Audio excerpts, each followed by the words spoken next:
ಮಗು ಬಿಟ್ಟಿತು, ಮನವು ಸಂತೋಷವಾಗಿತ್ತು. ಈ ಕಲಿಯುಗದ ರೈತರು ಭೂಮಿಗೆ ಬಿತ್ತಿದ ಬೆಳೆ, ಈರಪ್ಪ ತಾತನು ಕೊಟ್ಟಂತ ಬೀಜವನ್ನು ಈ ಭೂಲೋಕದಲ್ಲಿ ಬಿತ್ತಿದ ಬೆಳೆಯು ಭಯಂಕರ ಬಂದು ಬಿಟ್ಟಿದೆ.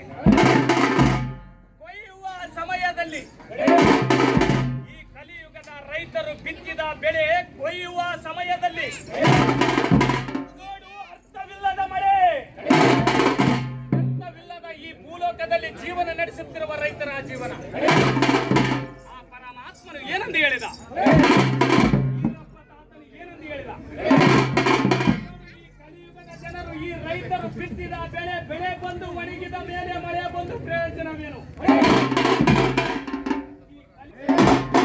ಮುಪ್ಪಿನ ಕಾಲದಲ್ಲಿ ತಂದೆ ತಾಯಿಯನ್ನು ಕಣ್ಣು ತುಂಬಾ ನೋಡಲಾರದ ಮಕ್ಕಳು ಮನೆಯೊಳಗಿದ್ದರೇನು ಪ್ರಯೋಜನ? ತಂದೆ ತಾಯಿಯನ್ನು ಕಣ್ಣು ತುಂಬಾ ನೋಡಲಾರದ ಮಕ್ಕಳು ಮನೆಯೊಳಗಿದ್ದರೇನು ಪ್ರಯೋಜನ? ಭಕ್ತಿ ಭಾವವ ಅರಿಯದೆ ಈರಪ್ಪ ತಾತನ ನಾಮವನ್ನು ಮರೆತು